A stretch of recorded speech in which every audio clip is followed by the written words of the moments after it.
નમસ્કાર વિદ્યાર્થી મિત્રો, કેમ છો? મજામાં? હવે આપણે આપણા પાઠને ખૂબ જ એક એવા વળાંક ઉપર લઈ જવાનો છે કે જ્યાંથી આ પાઠ તમારા આવનારા સમય માટે, આવનારા ફ્યુચર માટે ખૂબ જ ગેમ ચેન્જર સાબિત થવાનો છે. જેમ કે 11-12 સાયન્સ પછી તમારું ઇમ્પોર્ટન્સ એનાથી પણ વધારે રહેતું હોય તો JEE અને નીટની એક્ઝામ માટે રહેતું હોય તો હું તો તમને એમ જ કહીશ કે અત્યારના હવે હું તમને જે 5 ટોપિક શીખડાવવા જઈ રહ્યો છું તે JEE અને નીટ માટે ખૂબ જ અગત્યના. આમાંથી MCQ પૂછાય અને પૂછાય જ 110% પૂછાય. તો જો તમારે નીટની અંદર JEE અને નીટની અંદર સારો સ્કોર કરવો હોય તો તમે મારી સાથે આ 5 ટોપિક શીખવાની અંદર ખૂબ જ મેચ્યોરિટી દેખાડશો અને ખૂબ જ એકાગ્રતાથી તમે આ 5 ટોપિકનું રિવિઝન પણ કરશો. તો આ 5 ટોપિકની વાત કરવા જઈ રહ્યો છું. એ 5 ટોપિક તો જ તમને આવડશે જો મેં તમને તત્વો શીખડાવ્યા હતા. એ તત્વો તમને આવડતા હોય તો, તમને સમૂહની માહિતી હોય તો, તમને આવર્તની માહિતી હોય તો, કેટલા સમૂહ હતા, કેટલા આવર્ત હતા, તત્વોના નામ, ઇલેક્ટ્રોન રચના, ખાસ કરીને જો ઇલેક્ટ્રોન રચના એની તમને નહીં સમજાણી હોય, હજી તમે નથી પાકી કરી, હજી તમને ક્યાંય ડાઉટ છે એની અંદર, તો ફટાફટ મને ફોન કરો, મેસેજ કરીને સોલ્વ કરો. જો એ નહીં સમજાય તો આ વિડીયો અહીંયા જ સ્ટોપ કરી દો. પહેલાં એ સમજજો, પછી આ જોવાનું ચાલુ કરજો, નકર ગોટે ચડી જાઓ. બરાબર? તો હવે એવું માનીને આપણે આ લેક્ચરને આગળ વધારીએ છીએ કે તમને ઇલેક્ટ્રોન રચના આવડે છે. જો નથી આવડતી વિદ્યાર્થીઓ અહીંયા જ સ્ટોપ કરીને પહેલાં મારી પાસે ઇલેક્ટ્રોન રચનાનું પૂરેપૂરું રિવિઝન કરશે. આ વસ્તુ ખાસ ધ્યાનમાં લેજો, નકર ગોટે ચડશો. આપણા માટે ખૂબ અગત્યનું કહું છું, એના માટે એવો કંઈક મતલબ તો છે ને, એમ તો નથી કહેતો. તો સૌ પ્રથમ આ 5 ટોપિક તમને તમારી સામે રજૂ કરું છું. પહેલાં કે આપણે 5 ટોપિક ક્યાં શીખવાના છે. આ 5 ટોપિક આવર્ત કોષ્ટક આપણે જે શીખા એમાંય ખાસ કરીને એની ઇલેક્ટ્રોન રચના તેની સાથે ખૂબ જ મહત્ત્વ દર્શાવે છે અને તેની ઉપર પૂરેપૂરા ડિપેન્ડેન્ટ છે. તો આ 5 ટોપિકમાં સૌથી પહેલું ટોપિક છે આપણો પરમાણુ ત્રિજ્યા. તો આપણે પરમાણુ શીખા, એના ઉપર તમને ખબર પડી જ ગઈ છે કે આ પરમાણુની ત્રિજ્યા વિશેની આપણે માહિતી મેળવવાની છે. બહુ બેઝિક લેવલથી, બહુ નીચા લેવલથી, બહુ એકથી પહેલા ધોરણથી એકડો શીખડાવવાનો, એકડો ઘૂંટવાથી ચાલુ કરીશ એટલે પરમાણુ ત્રિજ્યામાં તમે ક્યાંય અટકતા નહીં. પરમાણુ ત્રિજ્યા શું છે, એને કેમ માપી શકાય, શેના દ્વારા માપી શકાય, તત્વોમાં શું ફેરફાર થાય, સમૂહમાં આગળ જતા શું ફેરફાર થાય, આવર્તમાં શું ફેરફાર થાય, બધા S, P, D, F બધાયમાં શું અસર કરે, તેના વિશેની સંપૂર્ણ માહિતી આપણે મેળવશું. જો આ પરમાણુ ત્રિજ્યા તમને સમજાઈ જશે, એક ટોપિક એક ઉપર ડિપેન્ડન્ટ છે, તો એના પછી આવશે બીજો ટોપિક છે જે છે આપણો આયનીય ત્રિજ્યા. પરમાણુ એટલે શું? તો કે આપણે જે આવર્ત કોષ્ટકની અંદર બધા તત્વો ગોઠવાય એ આપણા પરમાણુઓ છે. ત્રિજ્યા એટલે શું? તો કે ત્રિજ્યા એટલે તમે બધા ગણિતની અંદર 10મા ધોરણમાં ભણી ગયા, ફિઝિક્સની અંદર હાલમાં ત્રિજ્યા શબ્દ આવતો જ હશે. ત્રિજ્યા મતલબ તો કે એના કેન્દ્રથી વર્તુળ જ્યાં પૂરું થાય છે ત્યાં સુધીની રેખા અથવા તો એનો વ્યાસ. વર્તુળના અંત્ય બિંદુ અને મધ્યમાંથી કાઢો, એનું અડધું કરો એટલે એની ત્રિજ્યા થાય. વ્યાસનું અડધું એટલે ત્રિજ્યા. તો ત્રિજ્યા પછી આપણે આગળ મેળવશું આયનીય ત્રિજ્યા. આયનીય ત્રિજ્યા શું? તો કે આપણને ખબર છે, આ ફિઝિક્સમાં ન આવે, આ કેમેસ્ટ્રીનો ટોપિક, મેથ્સની અંદર ન આવે. આયનીય ત્રિજ્યા એટલે શું? તો કે કોઈ પણ તત્વો હશે એ શું કરશે? તો કે એની બાહ્યતમ કક્ષા પૂરી ભરવા માટે આપણે ભણ્યા. એસમાં કેટલા સમાય? તો કે 2, પીમાં કેટલા સમાય? 6, ડીમાં 10, એફમાં 14. તો કે કોઈ પણ તત્વો પોતાની બાહ્યતમ કક્ષા પૂરેપૂરી ભરવા માટે કાં તો ઇલેક્ટ્રોનની લૂઝ કરશે, મતલબ કે પોતાનો ઇલેક્ટ્રોનની ગુમાવશે, અને કાં તો ઇલેક્ટ્રોન મેળવશે, કોઈ અન્ય તત્વો પાસેથી ઇલેક્ટ્રોન મેળવશે, અને કાં તો અન્ય તત્વોને ઇલેક્ટ્રોનનું દાન કરશે. તો જ્યારે ઇલેક્ટ્રોન ગુમાવે છે ત્યારે એ ધન બને છે. આપણે કોઈને પૈસા દઈ દે એમ કે ભાઈ જો આપણે દીધા હો, આપણે માગી એમ, અને કોઈ પાસે લીધા હોય તો આપણે ઋણી થઈ જાય. ભાઈ તમારી પાસેથી પૈસા લીધા એટલે કોઈને ઇલેક્ટ્રોન દાન કરશે તો એ પ્લસ થઈ જાય, કોલો ઊંચો કરશે. તો કોઈ પાસેથી ઇલેક્ટ્રોન સ્વીકારશે તો એ ઋણ થઈ જાય. મતલબ ગુમાવે તો ધન, મેળવે તો ઋણ. તો આને કહેવાય આયન, ધન આયન અને ઋણ આયન. એની ત્રિજ્યા કેમ માપવી, એમાં આવર્તમાં આગળ જતા શું ફેરફાર થાય, સમૂહમાં ઉપરથી નીચે આવતા આવર્તમાં ડાબેથી જમણે જતા શું ફેરફાર થાય તેના વિશેની પણ માહિતી મેળવશું. ત્યારબાદ આપણો અગત્યનો ટોપિક, જો પરમાણુ ત્રિજ્યા અને આયનીય ત્રિજ્યા આવડે તો આયનીકરણ એન્થાલ્પી. આયનીકરણ એન્થાલ્પી તો આયન બને એના ઉપરથી જ આયનીકરણ એન્થાલ્પી આવડે, એટલે આયનીય ત્રિજ્યા સમજાશે તો આયનીકરણ એન્થાલ્પી સમજાશે. મતલબ કે કોઈ પણ પરમાણુ પોતાની બાહ્યતમ કક્ષામાંથી ઇલેક્ટ્રોન ગુમાવવા માટે તમારા ખીચામાંથી પૈસા હોય, કોકે ચોરે કાઢવા હોય તો તાકાત લગાડવી પડે, મહેનત આપણને ખબર પડી જાય તો પકડાઈ જાય. એવી રીતે તત્વની બાહ્યતમ કક્ષામાંથી ઇલેક્ટ્રોનને જો આપણે દૂર કરવું હોય, ઇલેક્ટ્રોન તત્વોએ ગુમાવવો હોય તો એના માટે ઉર્જાની જરૂર પડે. હવે કેવી રીતે ઉર્જાની જરૂર પડે, કોકને ઓછી કોકની વધારે, બરાબર. કોક હુક લકડી માણા હોય એના ખીચામાંથી પાકીટ કાઢી લેવું હોય, ચોરને આસાની નીકળી જાય, કદાચ પકડાઈ જાય તો ઢીકો એકાદો પડે તો એવું બધું લાગે નહીં. પણ કોક હોય પાડા જેવો, એના ખીચામાંથી પાકીટ કાઢવું હોય તો વધારે મહેનતની, વધારે ઉર્જાની જરૂર પડે. એવી જ રીતે તત્વોમાં છે. ખરેખર આ બધા ટોપિક હું તમને શીખડાવીશ, એક વ્યવહારુ ઉદાહરણથી સમજાવીશ. કારણ કે ક્યાં ઇલેક્ટ્રોન છે, કેટલો નાનો પરમાણુ દેખાતો જ નથી, તેની ત્રિજ્યા કેમ માપવી, એની અંદર ઇલેક્ટ્રોન ગુમાવશે કે નહીં. એટલે આ બધી જ વસ્તુ હું તમને વ્યવહારુ ઉદાહરણ દઈને સમજાવીશ. આ વ્યવહારુ ઉદાહરણ જ તમને આની અંદર કામ આવશે. તો અટોકટો એના ખીચામાંથી પાકીટ કાઢવું હોય તો ઓલાને વધારે હિંમત, વધારે ઉર્જાની જરૂર પડે. એવી જ રીતે સેમ ટુ સેમ કોઈ પણ તત્વની બાહ્યતમ કક્ષામાંથી ઇલેક્ટ્રોન દૂર કરવા માટે કોકને ઓછી ઉર્જાની જરૂર પડશે, કોકને વધુ ઉર્જાની જરૂર પડશે. તો આ ઉર્જા કોને કેટલી જરૂર પડે એ પણ આપણે આયનીકરણ એન્થાલ્પીની અંદર ભણીશું. ઉર્જાની માહિતી મેળવી લઈ ત્યારબાદ આપણે એને ચડતા અને ઉતરતા ક્રમમાં ગોઠવશું. એમાં થોડાક અપવાદ પણ છે, અપવાદ વિશેની માહિતી મેળવશું. ને અપવાદ છે એ આપણા માટે જેનિટ માટે ડબલ, ખૂબ જ મોસ્ટ આઈએમપી. ત્યારબાદ આપણે ભણશું ઇલેક્ટ્રોન પ્રાપ્તિ એન્થાલ્પી, એટલે કે કોઈ પણ તત્વની બાહ્યતમ કક્ષામાં જો ઇલેક્ટ્રોન દાખલ કરવો હોય, એટલે કે તત્વ ઇલેક્ટ્રોનને પ્રાપ્ત કરે છે, તો ઇલેક્ટ્રોન પ્રાપ્તિ એન્થાલ્પી વિશેની પણ માહિતી મેળવશું. આમાં પણ થોડા અપવાદ આવશે, આમાં પણ ચડતા ઉતરતા ક્રમમાં ગોઠવશું, તેના ગ્રાફ શીખીશું. અને છેલ્લે એક આવે છે આપણો 5મો ટોપિક, જે લાસ્ટ છે, જે છે વિદ્યુત ઋણતા. કોઈ પણ ઇલેક્ટ્રોન પોતાની પાસે ઇલેક્ટ્રોન સરળતાથી સ્વીકારી લે એની વિદ્યુત ઋણતા સૌથી વધારે હોય. મતલબ કે તમને ખ્યાલ આવ્યો હશે કે વિદ્યુત ઋણતા કોના માટે છે, તો કે જે તત્વો ઇલેક્ટ્રોન સ્વીકારે એના માટેની વસ્તુ છે. આ 5 ટોપિક જો તમને આવડી ગયા તો આ પાઠ તમારા માટે સાવ સિમ્પલ છે. પણ આ પાઠ શીખવા માટે, 5 ટોપિક શીખવા માટે મેં તમને કીધું એમ સૌથી પહેલાં તમને આવર્ત કોષ્ટક, મેં એક સમૂહના કોષ્ટક બનાવીને તમને શીખડાવ્યા છે. નામ, સંજ્ઞા, ઇલેક્ટ્રોન રચના, બધી જ માહિતી તમને આપેલી છે. તો આ 5 ટોપિક તમારા માટે ઇઝી બનશે. તો સૌ પ્રથમ હું શરૂ કરવા જઈ રહ્યો છું પરમાણુ ત્રિજ્યા. હવે મેં હમણાં જ ચર્ચા કરી, પરમાણુ ત્રિજ્યા છે. આ પાઠ અત્યારે હું તમને જે શીખડાવું છું એક સિમ્પલ વાર્તા સ્વરૂપે છે, એટલે શાંતિથી આંખ બંધ કરીને રિલેક્સ થઈને સાંભળશો તો આ પાઠ એક વસ્તુ ખાસ તમે ભણતા હોય ને જ્યારે, ત્યારે એક વસ્તુ યાદ રાખવી કે તમારી ઇમેજિનેશન શક્તિ, મતલબ કે આપણે, હું તમને એમ કહું કે હાલો તમને મંગળ ગ્રહ ઉપર લઈ જાઉં છું, યાનમાં બેસી ગયા, તો આમ મનની અંદર મંગળ યાન દેખાવું જોઈએ, મંગળ ગ્રહ ઉપર આમ ફ્લાઇટ ટેક ઓફ થઈ એવી દેખાવું જોઈએ. તો તમને ટૂંકમાં તમારી ઇમેજિનેશન તાકાત જેટલી વધારે હશે એટલું સાયન્સ તમને સરળતાથી સમજાશે. તો ઇમેજિન કરો પરમાણુ કેટલો નાનો છે. હું તમને એક સ્ટોરીથી કહું, સમજાવું. પરમાણુનું કેન્દ્ર, પરમાણુના કેન્દ્રમાં રહેલો પ્રોટોન, પરમાણુના કેન્દ્રમાં રહેલો ન્યુટ્રોન, એની કક્ષામાં આવેલા ઇલેક્ટ્રોન, આ બધું કેટલું ઊંડું, કેટલું ડીપ છે.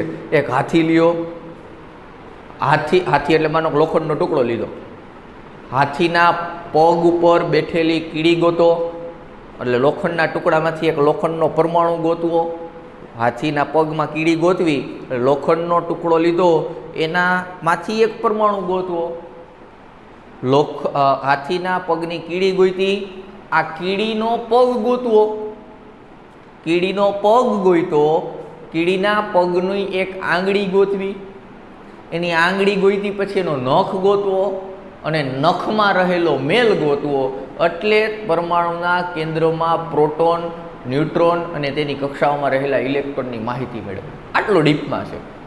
તો આ પરમાણુના પરમાણુ દેખાતો એટલો અઘરો છે, નથી દેખાતો, નરી આંખે તો નથી દેખાતો, માઇક્રોસ્કોપમાં જોવા પડે. તો આ પરમાણુની ત્રિજ્યા કેમ ગોતી? તો કે આ બહુ મુશ્કેલ છે. તો શું કરવાનું? તો કે સહસંયોજક ત્રિજ્યા, મતલબ કે કોઈ એવા બે પરમાણુ કે જે એકબીજા સાથે સહસંયોજક બંધથી જોડાયેલા છે, એવા બે પરમાણુ કે જે એકબીજા સાથે સહસંયોજક બંધ 10મા ધોરણમાં આવતું, ન યાદ હોય તો ફરીથી કહી દઉં. જે બે તત્વો એકબીજા સાથે સરખી ઇલેક્ટ્રોનની ભાગીદારી કરી અને જોડાય એને કહેવાય સહસંયોજક બંધ. એમાં ઇલેક્ટ્રોનની ભાગીદારી થાય, બે એક ઇલેક્ટ્રોન લઈને આવે, બે ઇલેક્ટ્રોન લઈને આવે, બે ત્રણ સમાન ઇલેક્ટ્રોનની ભાગીદારી થાય ને જે બંધ બને એને કહેવાય સહસંયોજક બંધ. તો આવો કોઈ અણુ લઈ લેવાનો, બે પરમાણુવાળો. દાખલા તરીકે હું કહું કે આ એક Cl અને આ બીજો Cl, આ બે Cl લઈ લીધા. આ Cl પહેલા Clનું કેન્દ્ર, આ બીજા Clનું કેન્દ્ર. તો હવે અહીંથી એની વ્યાખ્યા હું તમને કહું છું. તો સહસંયોજક અણુ લીધો, બેમાં ઇલેક્ટ્રોનની ભાગીદારી થયેલી છે. આ બેયના કેન્દ્રો વચ્ચેનું અંતર મારે ગોતવાનું. આ બેયના કેન્દ્ર વચ્ચેનું અંતર, હમણાં તમે એમ કહેતા હતા સાહેબ કે આ કેમ દેખાતોય નથી, કેમ ગોતું? તો કે હું કહી દઉં તમને, એ તમારે પરમાણુ ત્રિજ્યા ગોતી હોય તો એક શ્રેય દ્વારા અથવા તો અન્ય કોઈ પણ વર્ણપટ દર્શકી હોય એના દ્વારા આપણે શોધી શકાય. પણ આપણે વર્ણપટ દર્શકી, વર્ણ એટલે રંગ, કલર, દર્શકી એટલે એને દર્શાવનાર, પટ એટલે પડદો. તમને ખબર હોય તો તમે 10મા ધોરણમાં જાની વાલી પીનારા શીખી ગયા, એને વર્ણપટ કહેતા તમે, બરાબર? તો કોઈ વર્ણપટ દર્શકી એક્સરે જેવો હોય કે જેને અલગ અલગ કરી શકે, તો એના દ્વારા પણ તમે આ માપી શકો. તો આ બેયના કેન્દ્ર વચ્ચેનું મેં અંતર ગોત્યું. દાખલા તરીકે Cl વચ્ચેનું બેયનું અંતર મળ્યું મને 198 પાઇકોમીટર. 198 પાઇકોમીટર. આ બેયના કેન્દ્ર વચ્ચેનું અંતર થયું. તો એ તો બેયનું થયું ને, મારે ખાલી પરમાણુની ત્રિજ્યા જોઈએ. તો હું આનું અડધું કરી નાખું, એટલે કે સરેરાશ લઈ લેવાનું. શું લઈ લેવાનું? સરેરાશ. તો બેયની ત્રિજ્યા હતી તેને 2 વડે ભાગી નાખું. 2 વડે ભાગું તો મને જવાબ મળ્યો 99 પાઇકોમીટર. તો એનો મતલબ શું થયો? તો કે આ ક્લોરીનની પરમાણુ ત્રિજ્યા થઈ. આ 198 હતી Cl, બેયના કેન્દ્ર વચ્ચેનું અંતર હતું. તો હવે ખબર પડી મિત્રો કે પરમાણુ ત્રિજ્યા કેમ ગોતી શકાય. અને સહસંયોજક ત્રિજ્યા પણ આપણે કહેશું, કારણ કે સહસંયોજક પરમાણુ હતો. હવે હું તમને આના જેવું બીજું ઉદાહરણ આપું કે ધાતુ ત્રિજ્યા, એટલે કે કોઈ પણ ધાતુનો ટુકડો હોય તો એને એની ધાત્વિક, આ બધી છે પરમાણુ ત્રિજ્યા, પણ સહસંયોજક અણુ હતો તો સહસંયોજક ત્રિજ્યા કીધી. ધાતુનો પરમાણુ હોય, ધાતુનો ટુકડો હોય તો આપણે એને ધાત્વિક ત્રિજ્યા કહેશું. પણ ખરેખર બધા માટે એક કોમન વર્ડ છે પરમાણુ ત્રિજ્યા. રેડી? તો હવે કોઈ ધાતુનો ટુકડો હોય તો એની અંદર મારે ત્રિજ્યા ગોતવી તો કેમ ગોતવી? તો કે કોઈ ધાતુનો સ્ફટિક લઈ લીધો, કોઈ ધાત્વીય સ્ફટિક. સ્ફટિક મતલબ કે જેમાં પરમાણુઓની નિયમિત રીતે ગોઠવણી થયેલી હોય એને ધાત્વીય સ્ફટિક કહેવાય. એક શબ્દનું એક્સપ્લેનેશન આપું છું, એટલે ખાસ સાંભળતા જાજો. પછી 2 દી પછી 5 દી પછી ઓલો સ્ફટિક એટલે શું હતું એવો પ્રશ્ન ન થવો જોઈએ. એક વસ્તુ ક્લિયર કરતા જાઓ. ધાત્વિક સ્ફટિક એટલે કોઈ ધાતુનો ટુકડો કે જેમાં ધાતુઓના પરમાણુ એકબીજા નિયમિત એકબીજાના અંતરથી જોડાયેલા છે. આવો ધાતુનો એક સ્ફટિક લઈ લો, એને ધાત્વીય સ્ફટિક કહેવાય. એમાં પાસેના કોઈ પણ 2 પરમાણુ લઈ લો. દાખલા તરીકે આખો લોખંડનો ટુકડો હોય અથવા તો કોપરનો ટુકડો હોય. આ કોપરનો ટુકડો લીધો તો આમાં શું હોય? તો કે કોપરના અણુ પરમાણુ એકબીજાની બાજુબાજુમાં ગોઠવાયેલા હોય, એટલે એને સ્ફટિક કહેવાય. તો આમાં હું કોઈ પણ 2 લઈ લઉં. દાખલા તરીકે આ 2 લીધા, પાસેવાળા 2 લઈ લીધા. એ 2 વચ્ચેનું અંતર ગોતું કે એ 2 કેટલા અંતરે ગોઠવાયેલા છે. એ 2 અંતર ગોતું, એ અંતરનું મેં અડધું કર્યું, એટલે કે સરેરાશ મૂલ્ય લીધું. શું લીધું? 2 લીધા હતા એટલે 2 વડે ભાગવું, એટલે અડધું કરવું. એટલે સરેરાશ મૂલ્ય લેવાનું, 2 વડે ભાગી નાખવું. તો દાખલા તરીકે કોપરના પાસેના 2 ટુકડા છે, એના વચ્ચેનું અંતર છે, એક્સરે દ્વારા ખબર પડી 256 પાઇકોમીટર. કેટલું છે? 256 પાઇકોમીટર. તો હવે આનું અડધું કરી નાખું તો મને શું મળી જાય? આનું અડધું કરી નાખું તો મને એની મળી જાય પરમાણુ ત્રિજ્યા,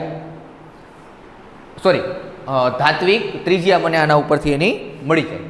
તો 256ના મૂલ્યને અડધું કરવાનું હોય આપણે, તો 256 ભાગ્યા 2 કરી નાખો એટલે મળી જાય આપણને 128 પાઇકોમીટર. તો એનો મતલબ કોપરની ધાત્વીય ત્રિજ્યા કેટલી થઈ? 128 પાઇકોમીટર થઈ. હવે હું તમને કહેતો હતો એ જ વસ્તુ શું તો કે આ બધું શીખવું હોય આ તો થોડીક વાર્તાઓ જ હતી, વ્યાખ્યાઓ જ હતી. પરમાણુ ત્રિજ્યા કેમ ગોતવી સાચું તો હવે આવશે. તો આ બધું છે એ પરમાણુ ત્રિજ્યા એની ઇલેક્ટ્રોન રચના સાથે સંબંધિત છે. એટલે ઇલેક્ટ્રોન રચના મને આવડવી ખૂબ જરૂરી, મને એટલે તમને, એમ તમારે શીખવાનું છે. તો ઇલેક્ટ્રોન રચના આવડવી ખૂબ જરૂરી. હવે એક લીટી આવે છે, અત્યારે તમારે ખાલી લીટી કેમ છે એ યાદ જ રાખવાની, પણ એનું એક્સપ્લેનેશન આપણે આગળ હમણાં આપીએ છીએ. આવર્તમાં ડાબેથી જમણે જાઓ એટલે દાખલા તરીકે આવર્ત કોષ્ટક આપણે દોર્યું હતું, એમાં પહેલો સમૂહ હતો એ ડાબી બાજુ હતો અને 18મો સમૂહ હતો એ જમણી બાજુ હતો. તો ડાબેથી જમણે જાઓ એનો મતલબ શું કે પહેલા સમૂહથી 18મા સમૂહ તરફ તમે જાઓ તો આવર્તમાં ડાબેથી જમણે જતા પરમાણુ ત્રિજ્યામાં ઘટાડો થાય. આ શબ્દ એક મગજમાં લીટી ફિક્સ બેહાડજો. આનું એક્સપ્લેનેશન અને એની અંદર કેમ સાબિતી આપવી એ આપણે હમણાં જોઈએ છે કે કેમ ઘટાડો થાય. તમને પૂરેપૂરું ગળે ઉતરી જાય એમ ઘૂંટડો કે હા સાહેબ ઘટાડો જ થયો, તમે કહેતા હતા એ સાચું કહેતા હતા. અને ન થાય ગળે ઘૂંટડો ન ઉતરે ત્યાં સુધી આમ મગજ ઘૂમરે ચડવો જોઈએ, ત્યાં સુધી રિપીટલી વિડીયો જોવાનો, સમજાય જ જવું જોઈએ. આવર્તમાં ડાબેથી જમણે જતા મતલબ કે પહેલા સમૂહથી 18મા સમૂહ તરફ જતા પરમાણુ ક્રમાંક વધતા જાહે અને પરમાણુ ત્રિજ્યા ઘટતી જાહે. આ આવર્ત માટે દરેકમાં લાગુ પડશે. અપવાદ આવશે, એ અપવાદ આપણે ખાસ યાદ રાખવાના, એ જ આપણા માટે અગત્યના છે. એવી જ રીતે સમૂહમાં ઉપરથી નીચે જાઓ, આવર્તમાં શું કીધું ડાબેથી જમણે જાઓ પરમાણુ ક્રમાંક વધે પણ પરમાણુ ત્રિજ્યા ઘટે. એવી રીતે સમૂહમાં ઉપરથી નીચે જાઓ પરમાણુ ક્રમાંક વધશે જ પણ પરમાણુ ત્રિજ્યાય વધે છે. એટલે આમ યાદ રાખવાનું, સમૂહમાં વધે આવર્તમાં ઘટે, સમૂહમાં વધે આવર્તમાં ઘટે, સમૂહમાં વધે આવર્તમાં ઘટે. ભૂલાય નહીં, સમૂહમાં ઉપરથી જગ્યા પરમાણુ ક્રમાંક વધ્યા, પરમાણુ ત્રિજ્યા વધી. આવર્તમાં ડાબેથી જમણે ગયા પરમાણુ ક્રમાંક વધ્યા પણ પરમાણુ ત્રિજ્યા ઘટી. તો આપણા માટે ખૂબ જ અગત્યનું છે. આ બધી વસ્તુ ખાસ યાદ રાખજો. લાગુ પડે છે માત્ર ને માત્ર એસ અને પી વિભાગ માટે, જે બે જ મેં તમને શીખડાવ્યા છે. હવે તમને સમજાય સાહેબ આટલું જ અમને શું કામ સમજાવતા હતા, કારણ કે એ જ તમારા માટે અગત્યનું હતું. હવે એક વસ્તુ ખાસ, કોઈ પણ માણસ પાસે જ્ઞાન કેટલું છે એ અગત્યનું નથી, કોને કેટલું જ્ઞાન પીરસવું ને એ અગત્યનું છે. તમારી પાસે ગાય આવે અને તમે ઘરમાં રાખી હોય 50 રોટલી, કે હાલો આજે મારે દાન પૂન કરવું હોય તો એક ગાય એવી, એક ગાયને 50 રોટલી ન દઈ દેવાય. એક ગાય એવીને 2-3 જ ખવડાવાય, પછી બીજી ગાય આવીને 2-3 દેવાય. એટલે જ્ઞાન પીરસવામાં ધ્યાન રાખવું, આ તમારા માટે શીખવાનું. ખાસ યાદ રાખજો, તમે અમારા સાથે જોડાયેલા છો તો માત્ર ચોપડિયું જ્ઞાન તમારે નથી શીખવાનું, જીવનના નૈતિક મૂલ્ય, માનવતાના નૈતિક મૂલ્યો પણ તમારે શીખવાના છે. કારણ કે જીવનમાં આગળ જતાં ચોપડિયું જ્ઞાન એટલું બધું કામ નથી આવતું જેટલા જીવન જીવવાના નૈતિક મૂલ્યો કામ આવે છે. તો આ એસ અને પી માટે જ છે, વધારે પડતું લાગુ પડશે એસ વિભાગ અને પી વિભાગ માટે જ. જો ડી અને એફ જેવા લાંબા આવર્ત કીધા, શું નામ આપ્યું? લાંબા આવર્ત. આ લાંબા આવર્ત શું કામ કીધા? કારણ કે તમને યાદ છે એસમાં કેટલા હતા? 2 જ હમાતા હતા. તો એસ વિભાગમાં 2 જ તત્વો હોય. એસ આખો જોઈ લેજો, એમાં 2 જ તત્વો હોય છે. પીમાં કેટલા હતા? 6 જ હતા. ડીમાં 10 એટલે એને લાંબો આવર્ત કહેવાય. એફમાં 14 તો એને લાંબો આવર્ત કહેવાય. તો આ લાંબા આવર્ત માટે પરમાણુ ક્રમાંક જેમ જેમ વધતો જાય આવર્તમાં એમ પરમાણુ ત્રિજ્યામાં વધારો થાય પણ બિલકુલ નહીં વધે. બરાબર? એટલે એમાં પરમાણુ ત્રિજ્યામાં એટલો બધો ઘટાડો થતો નથી. એવી રીતે સમૂહમાં થાય, સમૂહમાં ઉપરથી નીચે આવશો એમ પરમાણુ ત્રિજ્યા વધશે પણ કેવી? નહીવત. એટલો બધો ઝાઝો ફેરફાર થતો નથી. શેની અંદર? ડી અને એફ વિભાગની વાત કરી. બાકી રનિંગ વસ્તુ બધી લાગુ પડશે એસ અને પી વિભાગમાં. આપણે જે ભણવાના છીએ, જે આપણે આગળ શીખવાના છીએ, બધું એની અંદર ખાસ અગત્યનું લાગુ પડશે. અને આપણે બધાય ઉદાહરણ એસ અને પીના જ લેશું. તો આટલું તમે વાંચી લ્યો, જોઈ લ્યો, લખી લ્યો. ત્યાં આપણે આગળ પરમાણુ ત્રિજ્યામાં શું ફેરફાર થઈએ છીએ તે આપણે જોઈએ અત્યારે. તો હવે આપણે શું કીધું હતું કે અહીંયાથી આપણું અગત્યનું શીખવાનું ચાલુ થાય છે. ઇલેક્ટ્રોન રચના ઉપર આધાર રાખે છે એવું કીધું હતું. તો મેં તમારા માટે 2 સરસ મજાના ઉદાહરણ તૈયાર રાખ્યા છે. જેમાં પહેલું મેં કીધું હતું એમ અહીં લખી દઉં છું ફરીવાર કે આવર્તમાં ડાબેથી જમણે જતા પરમાણુ ક્રમાંક વધે છે તો કે હા, તેમ તેમ પરમાણુ ત્રિજ્યા ઘટે છે. આ પ્રશ્ન સ્વરૂપે આ પ્રશ્ન થઈ જાય. આવર્તમાં ડાબે જમણે જતા પરમાણુ ક્રમાંક વધે પણ પરમાણુ ત્રિજ્યા ઘટે છે, કારણ આપો. અથવા કોઈ પણ એક આવર્તનું ઉદાહરણ લઈને તમને એવું પૂછે, જેમ કે મેં તમારા માટે એક આવર્તનું ઉદાહરણ લીધું, આવર્ત બીજો, લિથિયમથી લઈ અને ફ્લોરિન સુધી જાઓ, તો આવો પ્રશ્ન પૂછે કે લિથિયમથી ફ્લોરિન તરફ જતા, એટલે એનો મતલબ એ થયો ને આવર્તમાં ડાબેથી જમણે જતા. સાંભળજો, કાન આમેય પકડાય અને કાન આમેય પકડાય, પણ આપણે કેમ પકડવો એ અગત્યનું, હેલું પડતું હોય એમ. પ્રશ્ન અલગ અલગ રીતે પૂછાય છે, કોઈ દી સિલેબસ 12ના પૂછાતા જ નથી. એટલે આપણે દરેક રીત સમજવી કે કઈ રીતે પ્રશ્ન પૂછાઈ શકે, આપણે તૈયાર રહેવાનું. તો જો સમજજો, આવર્તમાં ડાબેથી જમણે જતા પરમાણુ ક્રમાંક વધે, પરમાણુ ત્રિજ્યા ઘટે. પણ પ્રશ્ન ફેરવીને પૂછે કે લિથિયમથી ફ્લોરિન તરફ જતા પરમાણુ ક્રમાંક વધે પણ પરમાણુ ત્રિજ્યા ઘટે, તો પ્રશ્ન એ જ થયો, બરાબર. પણ આવર્તનું ઉદાહરણ દઈને પૂછ્યો, સમજાણું ને? Okay, got it. તો હવે આને હું એક્સપ્લેન કરવાનું ચાલુ કરું કે કેવી રીતે. તો મેં તમારી માટે અહીંયા લખ્યું છે કે પરમાણુ લિથિયમ આવર્ત 2ના ઉદાહરણ દ્વારા, કોના? આવર્ત 2ના ઉદાહરણ દ્વારા આપણે સમજીએ. Lithium, beryllium, boron, carbon, nitrogen, oxygen, fluorine. તો આપણે આવર્તમાં ડાબેથી જમણે ગયા તો લિથિયમ એટલે 3, beryllium 4, boron 5, carbon 6, nitrogen 7, oxygen 8 અને ફ્લોરિન 9. એનાથી આ પરમાણુ ક્રમાંક. તો સામે આપણને દેખાય પરમાણુ ક્રમાંક શું થાય છે? વધે છે. પરમાણુ ત્રિજ્યા પ્રાયોગિક રીતે નક્કી થયેલી છે, જે આપણને ટેક્સ્ટ બુકની અંદર આપેલી જ છે. પરમાણુ ત્રિજ્યા કેટલી છે એવો પ્રશ્ન ન પૂછાય, બરાબર. એટલે ગોખવાની જરૂર નથી. લિથિયમ 152 આવું જવાબમાં લખવાની જરૂર નથી. Lithium 152, beryllium 111, 88, carbon 77, nitrogen 74, oxygen 66 અને ફ્લોરિન 64. જો શું થયો? 52 થી 11 ઘટાડો, 88 ઘટાડો, 77 ઘટાડો, 74, 66, 64 ઘટાડો જ થતો જાય છે. તો આપણે જે પ્રશ્ન છે એને સંગત છે કે ભાઈ આવર્તમાં ડાબેથી જમણે જાઓ તો પરમાણુ ક્રમાંક વધે, તો કે સાચી વાત છે. બીજું તો કે ઇલેક્ટ્રોન પરમાણુ ક્રમાંક વધ્યા અને પરમાણુ ત્રિજ્યા ઘટી, સાચી વાત છે. હવે આપણે એને સાબિતી આપવાની. તો કે હું જોઉં અહીંયા લિથિયમ છે, લિથિયમનો નંબર કીધો 3, તો એનો મતલબ 10માં ભણતા એવી ઇલેક્ટ્રોન રચના લખું, અથવા તો તમે ઓલી ઇલેક્ટ્રોન રચના લખી શકો જે આપણે શીખાઈ 1s2 2s1. આપણે 3 નંબર છે તો 2 ને 1 3, એટલે જ કીધું તું ઇલેક્ટ્રોન રચના ન સમજાય ત્યાં સુધી આમાં આગળ વધતા નહીં. હજી કહું છું, અહીંયા સ્ટોપ કરીને પહેલાં ઇલેક્ટ્રોન રચના ન આવડતી તો રિપીટ કરી લેજો.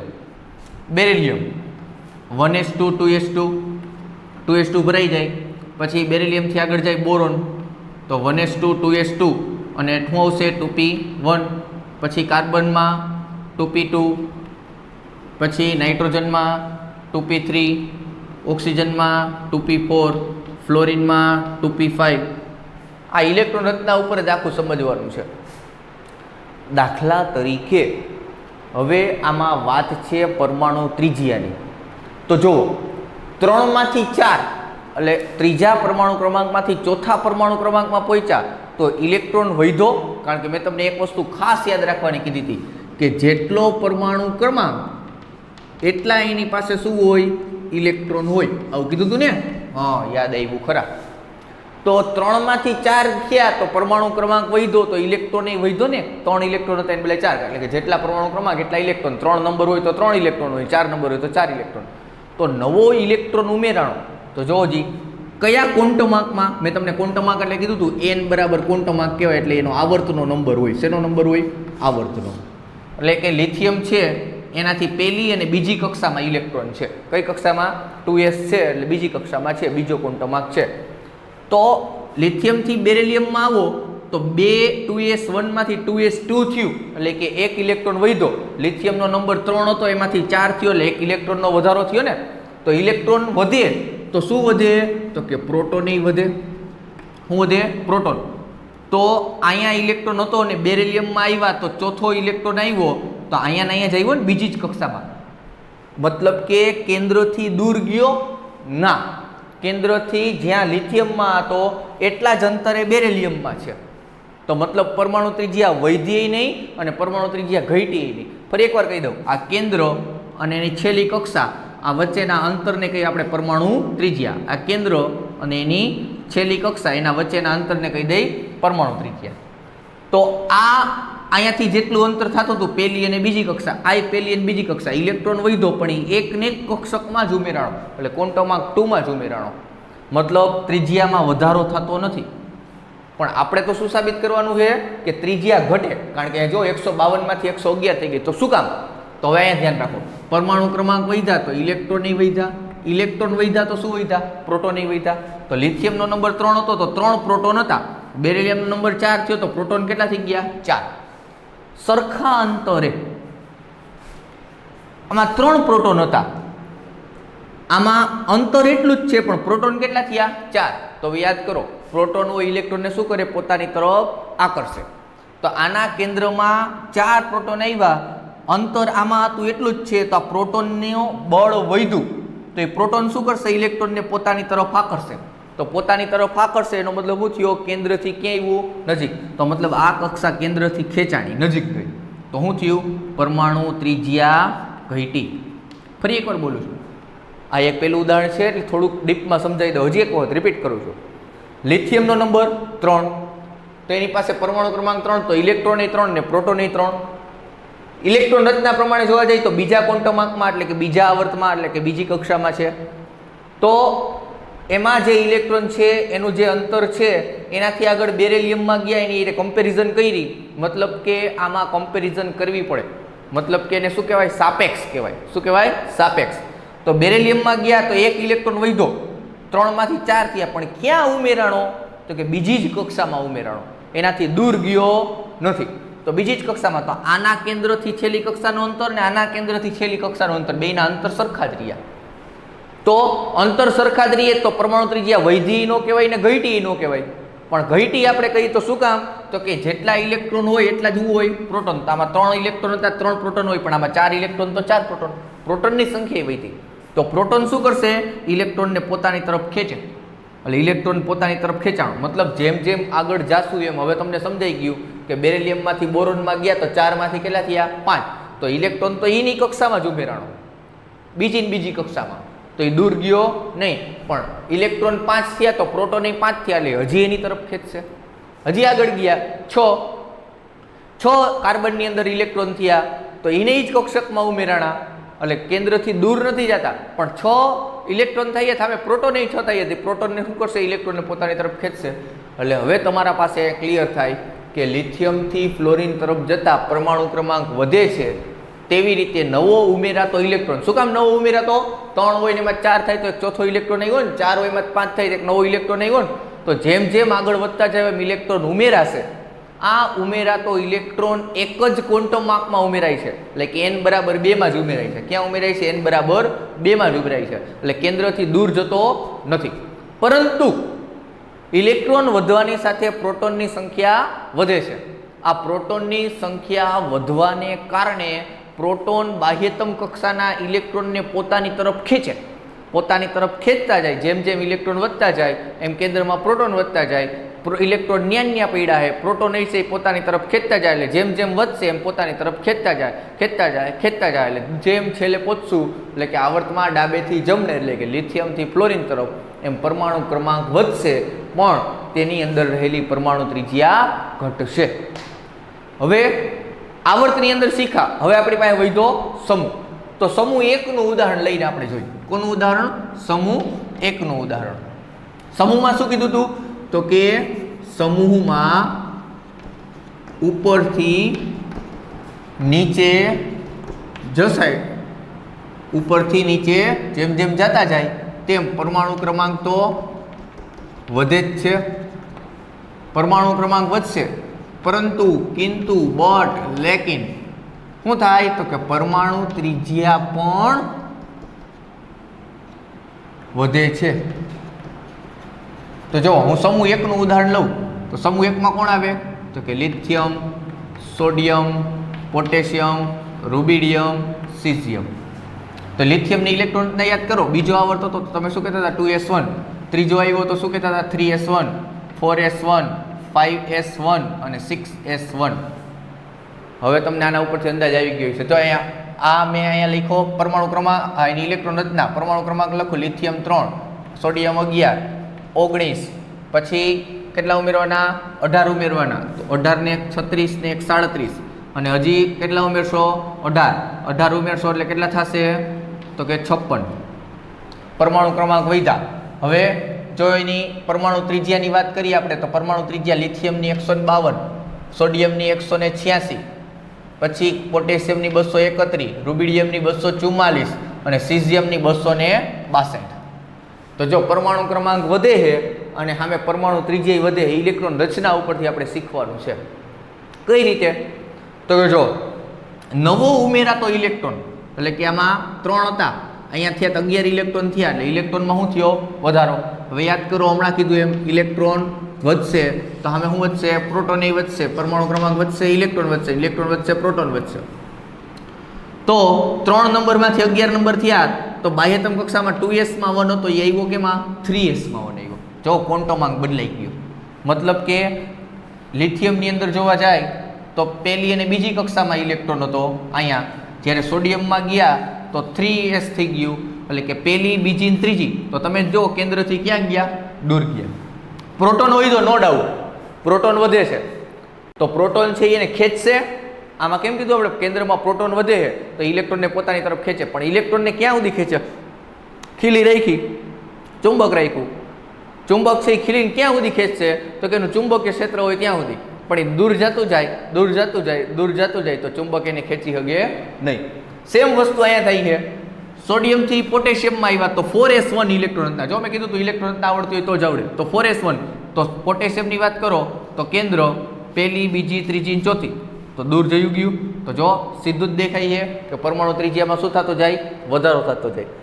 હજી આની સાથે એક સપોર્ટ કરવાવાળી વસ્તુ છે ને, જે બહુ અગત્યનો ટોપિક છે આપણા માટે, શિલ્ડિંગ અસર.